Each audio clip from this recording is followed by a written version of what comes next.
అధ్యక్ష, ప్రభుత్వం మారింది. ప్రజలు అత్యంత ప్రజాస్వామ్యయుతంగా తీర్పిచ్చారు. మేము చాలా విషయాల హృదయంతో ప్రభుత్వం తరఫు నుంచి చాలా స్పష్టంగా చెప్పాం. అత్యంత ప్రజాస్వామ్యయుతంగా సభను నడుపుకుందాం,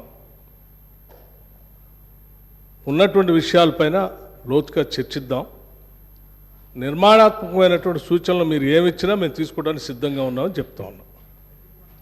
మొట్టమొదటి సమావేశం మొట్టమొదటి రోజు వారు గవర్నర్ ప్రసంగం మీద ధన్యవాదాలు చెప్పే తీర్మానంలో కొంత పెద్ద మనసుతో ఈ ప్రభుత్వం చెప్పినటువంటి మాటలను స్వాగతిస్తున్నామనో లేకపోతే అదే రీతిలో మనం ముందుకు పోదామనో అలా చెప్పుకుంటూ సభ నడిపించడం కోసం ప్రయత్నం చేయాలి. కానీ మొదలు పెట్టమే వారు అసలు ఒక దాడి మొదలుపెట్టినట్టు మొదలు పెడితే ప్రభుత్వానికి తప్పనిసరి పరిస్థితుల్లో మీకు మేము అనుకున్నటువంటి ప్రజాస్వామ్యయుత సభ నడిపేదానికంటే మీకు సమాధానం చెప్పే కార్యక్రమంలో ఆ స్ఫూర్తి కూడా దెబ్బతినేటట్టుగా వారు మాట్లాడుతున్నారు. అది కరెక్ట్ కాదు.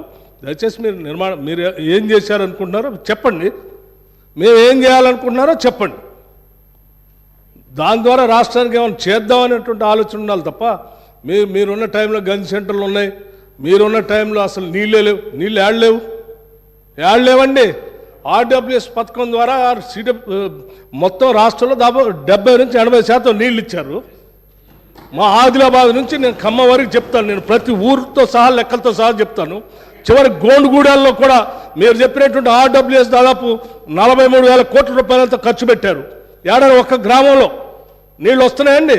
ఇప్పటికి కూడా ఐటీడీ నీళ్ళే తాగుతూ ఉన్నాం. వేసినటువంటి బోర్లు బావిలో నుంచి నీళ్ళు తాగుతున్నామని చెప్తా ఉన్నారు. మళ్ళీ అదేదో పెద్ద గొప్పగా చేసినట్టు చెప్తున్నారు. మీరు వచ్చిన తర్వాతనే నల్గొండలో నీళ్ళు వచ్చినాయి. అంతకుముందు నల్గొండలో నీళ్ళు రాలేదా? ఫ్లోరోసిస్ ఎరాడికేషన్ కాలేదా? మీరు వచ్చిన తర్వాత జరిగిందా? మీకంటే ముందే జరిగింది. మీరు ఇంకా కట్టినటువంటి ఆర్డబ్ల్యూఎస్ పథకం కింద కట్టినటువంటి సంస్థల్ని, వ్యవస్థల్ని, ఆస్తుల్ని అన్నింటినీ కూడా ధ్వంసం చేసి తాళాలు వేసి పనికి రాకుండా చేశారు. వాటి మీద కూడా లెక్కలతో మేము బయటకు తీస్తాం, రివ్యూ చేస్తాం. అధ్యక్ష, దయచేసి మీరు చెప్పండి. ఎస్, మీరు 10 ఏళ్ళు పాలన చేశారు, ప్రజలు తీర్పిచ్చారు.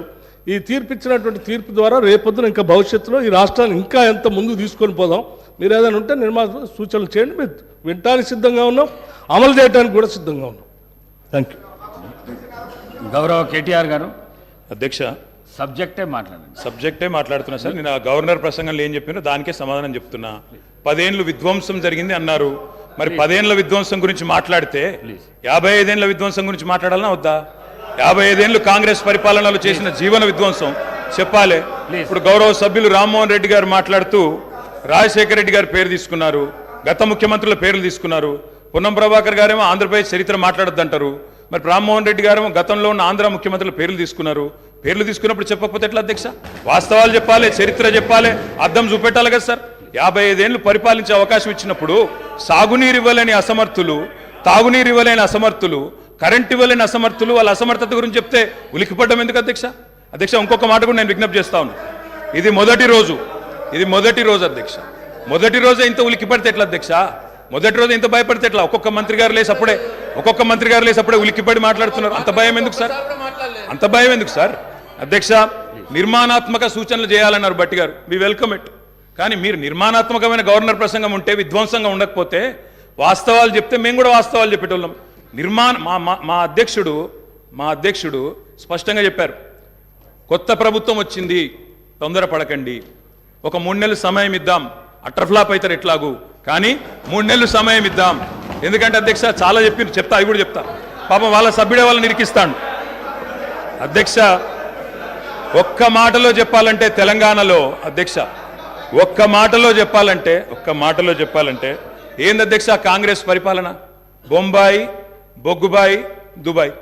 ఆనాడు ఇదే కదా అధ్యక్ష. మొత్తం ప్రజలు వలసలు పోయే దుస్థితి, రైతులు మొగులు దిక్కు చేసే దుస్థితి, మొత్తంగా ఆఖరికి ఇవాళ అక్కడ కూర్చున్న ముఖ్యమంత్రి గారి సొంత జిల్లాలోనే గంజి కేంద్రాల అధ్యక్ష. ఇందిరమ్మ రాజ్యం అంటే గంజి కేంద్రాలు, ఆకలి సావులు, ఎన్కౌంటర్లు తప్ప ఏముండే అధ్యక్ష? ఇది గొప్పగా చెప్తున్నారు అధ్యక్ష.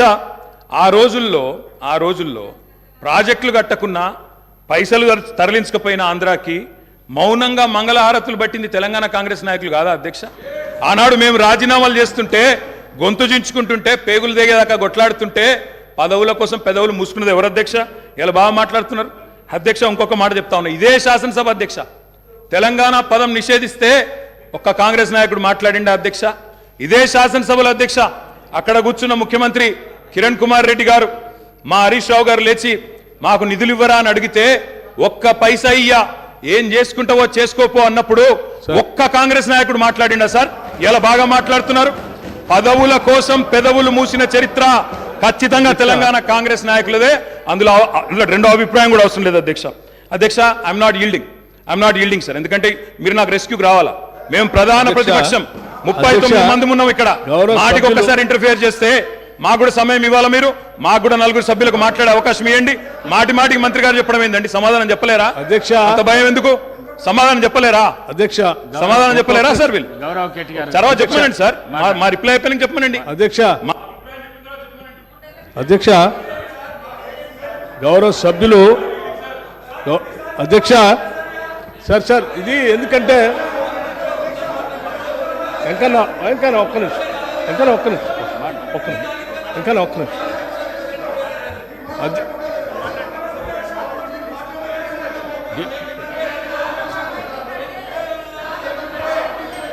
అధ్యక్ష స్పీకర్ సార్ గౌరవ్ కేటీఆర్ గారు బ్రదర్ ప్లీజ్, నేనేం మిమ్మల్ని క్రిటిసైజ్ చేయట్లేదు. కూర్చో, ఒక్కడే నిమిషం. I'm trying to advise you. Please I'm trying to advise you. Please, నేనేం మిమ్మల్ని క్రిటిసైజ్ చేయట్లేదు. దయచేసి ఒక్క నిమిషం.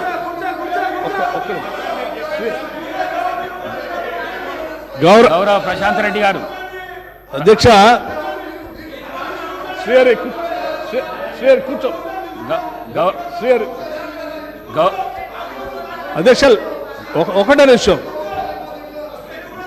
అధ్యక్ష, గౌరవ శాసనసభ్యులు సీనియర్ శాసనసభ్యులే, వారు బాగా తెలుసు సభా వ్యవహారాలు కూడా. మనం గతంలో కూడా ఈ విషయాన్ని చర్చించాము అధ్యక్ష. గత 55 ఏళ్ళలో మీరు ఏం చేశారు అని పదే మాట్లాడుతూ ఉన్నారు. ఇంతలో కూడా మాట్లాడారు. నేనేం చెప్తా ఉన్నానంటే, ఆ 55 ఏళ్ళు ఉమ్మడి రాష్ట్రంలో పాలన దానికంటే బాగా చేసుకోవచ్చనే, అది వద్దనుకొని మనం ప్రత్యేక రాష్ట్రం తెచ్చుకున్నాం. మనం రిలేటివిటీ ఎప్పటి నుంచి తీసుకుంటామంటే 2014 నుంచే తీసుకుంటాం. కూర్చోండి. ఒక నిమిషం చెప్పనండి. ఒక్క నిమిషం చెప్పండి. ప్రత్యేక రాష్ట్రం ఏర్పడిన తర్వాత అది బాగలేదని ఈ రాష్ట్ర ప్రజలందరూ కూడా సకల జనం సమ్మె చేస్తే ఇక్కడ ఉన్నటువంటి మంత్రులు కూడా, కౌశిక్ రెడ్డి గారు కూర్చోండి, పెద్ద రాష్ట్రంలో మంత్రులు ఉంటే కూడా రాజీనామా చేసి మంత్రులందరూ కూడా తీర్మానం చేసి, ఈ సభలో ఉన్నటువంటి కాంగ్రెస్ శాసనసభ్యులు కూడా అందరూ తీర్మానం చేసి ప్రత్యేక రాష్ట్రం కావాలని కేంద్ర నాయకత్వాన్ని ఒప్పించి శ్రీమతి సోనియా గాంధీ గారి దగ్గర కలిసి, సభలో సరిపోయేంత బలం లేకపోయినప్పటికీ సభలో ఉన్నటువంటి వాళ్ళందరినీ ఒప్పించి ప్రత్యేక తెలంగాణ రాష్ట్రం ఇచ్చినటువంటి కాంగ్రెస్ పార్టీ ఆ ఆలోచన ఉంది కాబట్టి ఇచ్చింది అధ్యక్ష. కాంగ్రెస్ పార్టీ ఇచ్చిన తర్వాత సంపదతో కూడినటువంటి రాష్ట్రాన్ని మీ చేతిలో పెడితే, మిగులు బడ్జెట్తో ఉన్నటువంటి రాష్ట్రాన్ని మీ చేతిలో పెడితే 10 ఏళ్లు బాగు చేయాల్సింది పోయి 5 లక్షల కోట్ల అప్పు చేసి వాళ్ళ అప్పుల రాష్ట్రంగా మార్చిన మీరు అప్పుడు బాగలేదు ఇప్పుడు బాగలేదు అంటారు. బాగుండాల్సింది 10 ఏళ్ళ నుంచి చేయాల్సింది మీరు. ఆ రోజు గతంలో డిప్యూటీ సీఎం గారు కేసీఆర్ కూడా అందులో మంత్రిగా ఉన్నారు. అవన్నీ బాగలేదని అనుకున్నప్పుడు అందరం కలిసి తీర్మానం చేసి తీసుకొచ్చుకుంటాం. తెచ్చుకున్న తెలంగాణ రాష్ట్రంలో పాలన గురించి, అభివృద్ధి గురించి మాట్లాడుకోవాలి. కానీ మాట్లాడితే పాత మాట్లాడుకుంటే వీళ్ళందరూ రాజీనామా ఎందుకు చేస్తా అన్నారు, పార్లమెంట్లో వాళ్ళందరూ కొట్లాడుతా అన్నారు, వాళ్ళందరూ పెప్పర్ స్ప్రే తింటారు, మిగతా వాళ్ళు ఎందుకు రాజీనామా చేస్తారు. అది బాగాలేదని కదా తెచ్చుకున్న దాంట్లో మీరెంత బాగా చేశారో చెప్పాలి. కానీ ఏం చేశారు? పట్టుమని ఏమైనా గోదావరిలో ఒక చుక్క నీళ్లు తెచ్చారా? కృష్ణానదిలో ఒక చుక్క నీళ్లు తెచ్చారా? ఏం చేయలేదు కదా. లక్షల కోట్లు వృధా చేశారు. కానీ ఒక్క ఎకరానికైనా అదనంగా ఆయకట్టు నీళ్ళు ఇచ్చారా? ఒక్కడికైనా ఉద్యోగాలు ఇచ్చారా? ఒక్కడికైనా ఒక ఇందిరా ఇల్లు ఇచ్చారా? ఒక్కడికైనా ఏదైనా చేశారా ఈ రాష్ట్రంలో అంటే ఏమీ లేదు. అది చెప్పండి, మేము చెప్పింది అదే. ధనంతో కూడిన సంపదతో కూడిన తెలంగాణ రాష్ట్రం ఇస్తే 10 ఏళ్ళు విధ్వంసం చేశారు. ఇవాళ విధ్వంసం చేయడం కాదు, స్వేచ్ఛ లేకుండా చేశారు. ఇవాళనే వాళ్ళకి స్వేచ్ఛ వచ్చినట్టు తీర్పిచ్చారని చెప్పాం. దాని గురించి మాట్లాడిన 10 ఏళ్ళ నుంచి. గౌరవ కేటీఆర్.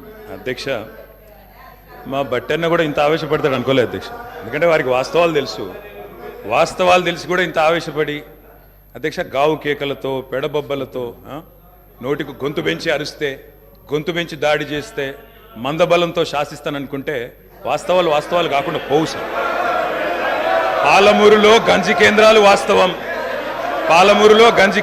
వాస్తవం. తెలంగాణలో నెత్తురు బారిన నేలలు వాస్తవం. నెర్రెలు బారిన నేలలు వాస్తవం. కరెంటీ అని మాట వాస్తవం. 14 లక్షల వలసలు వాస్తవం. అధ్యక్ష, ఇవన్నీ కాంగ్రెస్ పాలనకు తార్కాణాలు అధ్యక్ష, నేను చెప్పడం లేదు అధ్యక్ష. ఎవరో కాదు అధ్యక్ష, గౌరవ ముఖ్యమంత్రి రేవంత్ రెడ్డి గారు మాట్లాడిన రికార్డు అసెంబ్లీలో అధ్యక్ష, కాంగ్రెస్ పరిపాలన గురించి గౌరవ ముఖ్యమంత్రి రేవంత్ రెడ్డి గారు మాట్లాడిన మాటలు వారి మాటలు చెప్తా అధ్యక్ష. వారు చెప్పినారు రేవంత్ రెడ్డి గారు, ఇది 2014 25 జూన్ అధ్యక్ష. వారి మాటలు నేను కోట్ చేస్తా ఉన్నా, అసెంబ్లీ రికార్డు అధ్యక్ష. నేను చదువుకోవడానికి హైదరాబాద్లో ఉంటే నా తండ్రి గారు చనిపోతే మా గ్రామానికి పోయినాను. పద్ధతి ప్రకారం దాన సంస్కారాలు అయిన తర్వాత స్నానం చేసి ఇంటికి పోవాలి. ఎండాకాలం వస్తే ఏ బావిలో కూడా రోజుల తరబడి ఈత కొట్టినామో ఆ బావి ఎండిపోయింది. బోర్ దగ్గర పోయి స్నానం చేద్దాం అనుకుంటే కరెంట్ లేదు. నాకున్న పరిచయాలతో కరెంటే ఇస్తే బోర్ల నుంచి నీళ్ళు వస్తలేవు. స్నానం చేయవలసిన సమయంలో నెత్తి మీద నీళ్లు చల్లుకొని ఇంటికి వచ్చినాం అధ్యక్ష.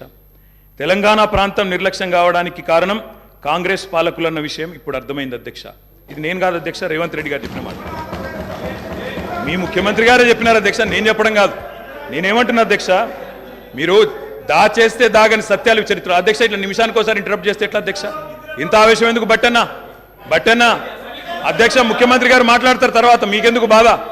బట్టి గారు ఇంత బాధపడితే కష్టం. ఇందిరమ్మ పాలన గురించి రేవంత్ రెడ్డి గారు చెప్పిన మాట ఇది.